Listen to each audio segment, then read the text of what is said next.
प्यारे बच्चों नमस्कार। भार्गव मैथ्स क्लासेस में आपका स्वागत है।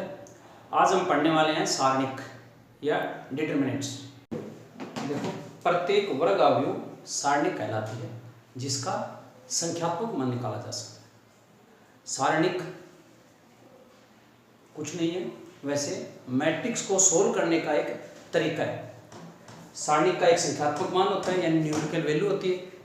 कोई सारणिक ए है तो सारणिक का ये चिन्ह होता है।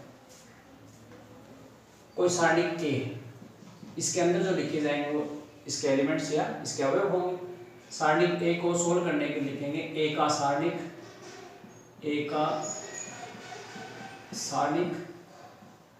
या डिटरमिनेंट ऑफ ए या ए का सारणिक। एक गुणा एक क्रम की सारणिक, एक गुणा एक क्रम की सारणिक को अपन लिख सकते हैं A11, यानी इसमें पंक्ति भी एक है, स्तंभ भी एक है। A11 अगर इसके अंदर ये वैल्यू है तो इसका मान आएगा ये। अगर इसके अंदर -5 वैल्यू है तो अब इसका मान आएगा -5। कहीं कहीं हमारे साथ ये गलती हो जाती है, इसको -5 को अपन मोड मान लेते हैं। ये मोड नहीं है, ये सारणिक का चिन्ह है। दो गुणा दो क्रम की सारणिक A11, A12, A21, A22। दो गुणा दो क्रम की सारणी को सोल्व करने के लिए इनका क्रॉस मल्टीप्लाई करते हैं। A11, A22 minus A12, A21। देखो ये माइनस डायरेक्टली माइनस लिखते हैं, वैसे मैंने इसको सूत्र में, लेकिन माइनस होता कैसे है।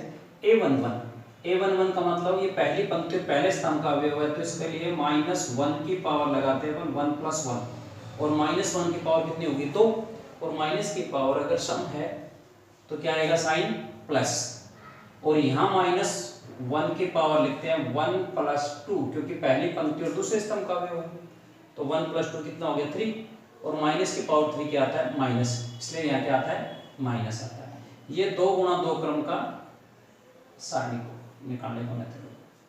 3 गुणा 3 क्रम की सारणी को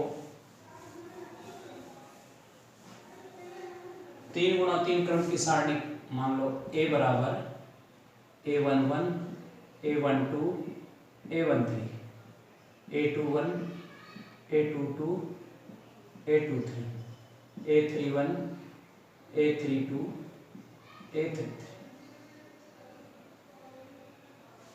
देखो सारणी को हल करने के लिए पहली पंक्ति से सोल्व कर सकते हैं, पहली पंक्ति से इसका प्रसार कर सकते हैं, एक्सप्लेन कर सकते हैं या हल कर सकते हैं। पहली पंक्ति से कर सकते हैं, दूसरी पंक्ति से कर सकते हैं, तीसरी पंक्ति से कर सकते हैं, पहले स्तंभ से कर सकते हैं, दूसरे स्तंभ से कर सकते हैं, तीसरे स्तंभ से कर सकते हैं, किसी से कर सकते हैं। जब तक हमें नहीं कहा जाता तो अपन किससे करेंगे, पहली पंक्ति से करेंगे। पहली पंक्ति से इसका प्रसार या प्रसरण करेंगे तो पहली पंक्ति का पहला क्या, पहली पंक्ति और पहला स्तंभ, तो इसमें क्या करेंगे, पहली पंक्ति और पहले स्तंभ के अवयव को नहीं लिखेंगे, उनको छोड़ देंगे। तो पहली पंक्ति का ये और पहले स्तंभ के अवयव को छोड़ देते हैं, बाकी को लिखेंगे। बाकी क्या है A22, A23, A32, A33। पहला प्लस, इस पे 2 रेखी, माइनस के ऊपर 3 पावर है माइनस A12 का मतलब हो गया पहली पंक्ति और दूसरे स्तंभ के अवयव को नहीं लिखेंगे। पहली पंक्ति और दूसरे स्तंभ के अवयव को नहीं लिखेंगे तो A21, A31, A23, A33। फिर माइनस के ऊपर 3 और 1 4 पावर आएगी तो प्लस हो जाएगा, तो ये आएगा प्लस A13 का मतलब पहली पंक्ति और तीसरे स्तंभ को नहीं लिखेंगे, पहली पंक्ति और तीसरे स्तंभ को नहीं लिखेंगे, तो ये आएगा A21, A31, A22, A32, A11। इसको क्रॉस मल्टीप्लाई करेंगे तो A22, A33 माइनस A23 और A32 माइनस A12। इसको क्रॉस मल्टीप्लाई करेंगे A21, A33 minus A31, A23, फिर प्लस A13। इसको क्रॉस मल्टीप्लाई करेंगे A21, A32 माइनस A13 ये था ना, ये 31 था, A31 और A22 ये इसका प्रसार होगा। अब आगे इसका क्वेश्चन करेंगे। एक्सरसाइज 4.1 का पहला क्वेश्चन जो दे रखा है, 2 गुणा 2 क्रम की एक सारणिक दे रखी है। कह रखा है कि इस सारणिक का मान 0 हो तो के की वैल्यू ज्ञात करो, यानी के किस मान के लिए इस सारणिक का मान क्या होगा, 0 होगा। तो हम कैसे सोल्व करेंगे, इसको क्रॉस मल्टीप्लाई करेंगे।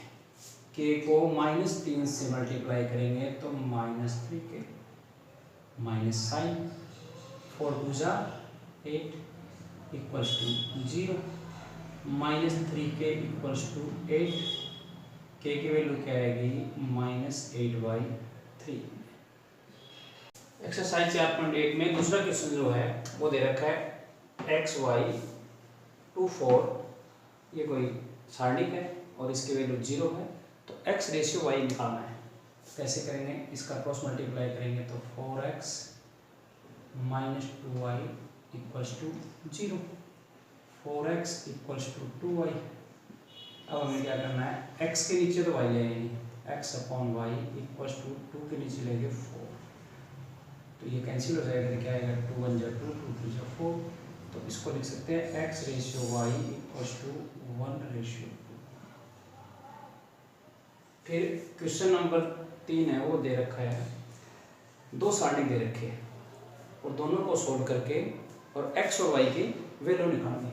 तो इस सारणी को सोल्व करेंगे, इसका क्रॉस मल्टीप्लाई करेंगे तो क्या आएगा 2x - 3y equals to 4x, equation number 1।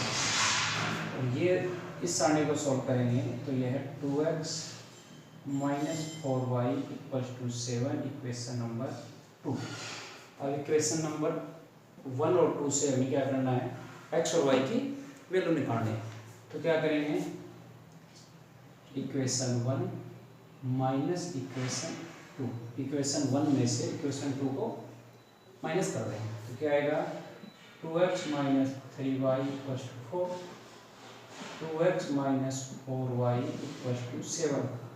Minus करेंगे तो इनके साइन चेंज हो जाएंगे, माइनस ये माइनस है प्लस और ये माइनस हो गया, ये 2x प्लस में 2x माइनस में कैंसिल हो गया, 4y प्लस का 3y माइनस का, तो प्लस का y बच गया और इसकी वैल्यू कितनी आ गई -3, तो y की वैल्यू कितनी आ गई -3 आ गई।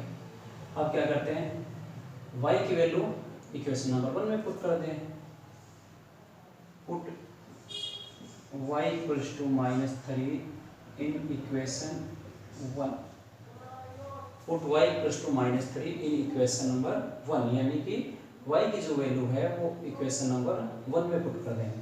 तो 1 दे रखा है 2x - 3 इंटू y की वैल्यू -3 इक्वल्स टू 4, तो ये आ गया 2x और प्लस हो गया 9 equals to 4, 2x equals to आ गया 4 - 9, 2x इक्वल्स टू -5, तो x की वैल्यू जो आ गई -5/, x की वैल्यू ये आ गई, y की वैल्यू। देखो क्वेश्चन नंबर 5 का दे रखा है 3 गुणा 3 क्रम की एक सारणिक है। क्या पूछा गया है, इस सारणी का मान निकालना है, लेकिन प्रथम स्तंभ के अवयवों के उप सारणिक और सेकंड निकालकर, तो हम इसके प्रथम स्तंभ की उप सारणिक तो क्या लिखेंगे, सबसे पहले A11 की उप सारणिक, A11 की उप सारणिक को लिखेंगे M11 माइनर, ये होती है माइनर, उप सारणिक होती है माइनर। तो क्या करेंगे, पहली पंक्ति और पहले स्तंभ के अवयवों को छोड़ देंगे, पहली पंक्ति और पहले स्तंभ के अवयवों को छोड़ दिए तो -1 5 2 2, इसको सॉल्व करेंगे तो 2 1 जा -2, -5 2 जा 10, तो ये आएगा -12। फिर A21 क्यों ले रहे हैं, क्योंकि ये A11 हो गया, ये A21 हो गया, ये A31 होगा, प्रथम स्तंभ के अवयव को लेना है। तो A21 का माइनर या उप सारणिक ये आएगी M21, इसमें क्या लिखेंगे दूसरी पंक्ति और पहले स्तंभ को फिनिश कर देंगे, छोड़ देंगे। दूसरी पंक्ति और पहले स्तंभ के अवयव को नहीं लिखेंगे, तो ये आएगा -3 2 5 और 2, ये 3 2 जा -6 -5 2 जा 10 तो -6। फिर है 831 की उपसारणिक या माइनर M31 तीसरी पंक्ति और पहले स्तंभ को क्या करेंगे, फिनिश कर देंगे। तीसरी पंक्ति और पहले स्तंभ को फिनिश करने से आया -3 -1 2, ये आ गया -6 और माइनस, फिर ये -2 आएगा, तो ये हो गया -6 + 2, ये आ गया -4। अब हमने उपसारणिक लिख ली, अब इसके लिखेंगे सहखंड या कोफैक्टर। तो सहखंड यानी A11 का सहखंड क्या आएगा, उसको अपन लिखेंगे F11 से। F11 आता है -1 की पावर 1 + 1। ये फैक्टर जो लिखते हैं कोफैक्टर यानी कि सहखंड, ये साइन को व्यक्त करते हैं, यानी माइनस आएगा या प्लस आएगा। तो यह इसमें लिखेंगे M11। तो -1 की पावर कितनी है, 2, तो प्लस होगा। M11 की वैल्यू कितनी है, -12 है, तो ये आएगा -12। फिर F21, A21 का सेकंड या कोफैक्टर, इसमें आएगा -1 की पावर 1 + 2 + 1 और M21, तो ये क्या हो जाएगा, माइनस की पावर 2 + 1 3 हो गई, माइनस की पावर 3 होती है क्या हो गया माइनस, और M21 की वैल्यू कितनी है -16, तो ये होगी +16। फिर लिखेंगे F31 -1 की पावर 3 + 1 M31, तो ये क्या आएगा -1 की पावर 4 होगी, प्लस हो गया, M31 की वैल्यू कितनी है -4, तो ये आएगा -4। तो ये क्या आ गई सहखंड, ये आ गया उपसारणिक M11 M12 M31, और ये आ गया सहखंड या कोफैक्टर। अब इसको सोल्व करेंगे, डिटरमिनेंट ऑफ A, तो इसका फॉर्मूला होता है A11 F11 plus A21 F21 plus A31 F31। तो इसकी वैल्यू यहाँ लिख देते हैं, यहाँ लिखेंगे वैल्यू, तो क्या आएगी, A11 की वैल्यू कितनी है, A11 की वैल्यू 1, तो 1 × F11 की वैल्यू कितनी है, F11 की वैल्यू -12 प्लस A21 की वैल्यू 4 और F21 की वैल्यू है 60 प्लस A31 की वैल्यू है 3 और F31 की वैल्यू है -4, तो ये आ गया -12 है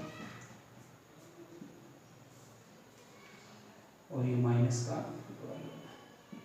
64 - 24 और -4 0, ये इसकी वैल्यू आएगी। इसमें भी ये नहीं कहा गया है कि इसकी प्रथम पंक्ति से इसका प्रसार करना है, द्वितीय पंक्ति से प्रसार करना है, या इसका कोफैक्टर और माइनर से प्रसार करना है। तो इसको अपनी सुविधा के अनुसार अपन इसका प्रसार कर सकते हैं। इसमें देखो दूसरी पंक्ति में 2 0 है या तीसरे कॉलम में 2 0 है, तो जब 2 0 इस कॉलम में पंक्ति में है तो इस पंक्ति के लिए सरल करना ज़्यादा उचित रहेगा। इसलिए क्या करते हैं, R2 से प्रसार करने पर या एक्सप्लेन करने पर, R2 से इसका प्रसार करेंगे तो डिटरमिनेंट ऑफ A, R2 में देखो इसके लिए कर रहे, R2 में पहला क्या है 5, तो क्या लिखेंगे 5 और इसके यानी इसको क्या कर देंगे फिनिश, तो -11 1 3 0। फिर या तो आप 0 के लिए छोड़ सकते हो दोनों, क्योंकि इसके भी मल्टीप्लाई यहाँ 0 लिखेंगे, इसके 0 लिखेंगे, दोनों 0 हो जाएगा, तो क्या आएगा 5, इसको क्रॉस मल्टीप्लाई करेंगे 0 -3। अब यह देखो ये पहला प्लस और दूसरा माइनस, क्योंकि ये 1 1 है, ये क्या है 2 1, तो माइनस के ऊपर क्या पावर लगाएंगे 2 + 1 3 पावर आएगी तो माइनस आएगा, तो कितना हो गया -5 और -3, ये इसका आंसर है। अब इसमें देखो होता है क्या, 2 गुणा 2 क्रम की अगर कोई सारणी है तो उसके साइन होते हैं प्लस माइनस माइनस प्लस।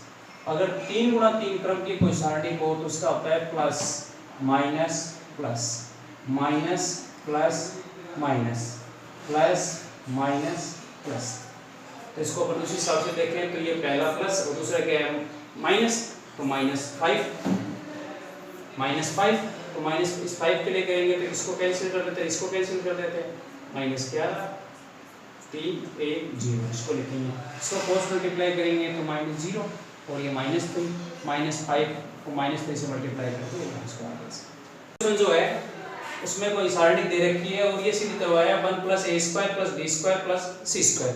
ये अपने ऊपर डिपेंड करता है, इसको पहली पंक्ति से सोल्व करें, दूसरी पंक्ति से सोल्व करें, तीसरी पंक्ति से सोल्व करें, फर्स्ट कॉलम से सोल्व करें, सेकंड कॉलम से सोल्व करें या थर्ड कॉलम से सोल्व करें। तो मैं इसको R1 से सोल्व कर लेता हूँ, यानी R1 से प्रसार करने पर या एक्सप्लेन बाई R1 प्रसार करने पर तो क्या आएगा, R1 में पहला 1 के लिए करेंगे तो ये कैंसिल और ये कैंसिल, 1c - c और 1, पहला प्लस दूसरा माइनस a आएगा तो ये कैंसिल हो गया और ये कैंसिल हो गया, क्या बचेगा -a - b और c और 1, फिर पहला प्लस दूसरा माइनस और तीसरा प्लस b, ये कैंसिल हो गया, ये कैंसिल हो गया, -a - b 1 - c 1, इसको क्रॉस मल्टीप्लाई करेंगे तो 1 माइनस और c को -c से करेंगे तो -c, तो minus minus plus c² -a, इसको क्रॉस मल्टीप्लाई करेंगे तो -a minus minus plus bc plus b, इसको क्रॉस मल्टीप्लाई करेंगे तो माइनस माइनस प्लस ac और ये माइनस माइनस प्लस हो जाएगा b। अब देखो ये 1 + c² -a को इससे करेंगे तो +a² और -abc प्लस abc और प्लस में b², ये देखो प्लस में abc और ये माइनस में abc कैंसिल हो गया तो 1 + a² + b² + c² = RHS।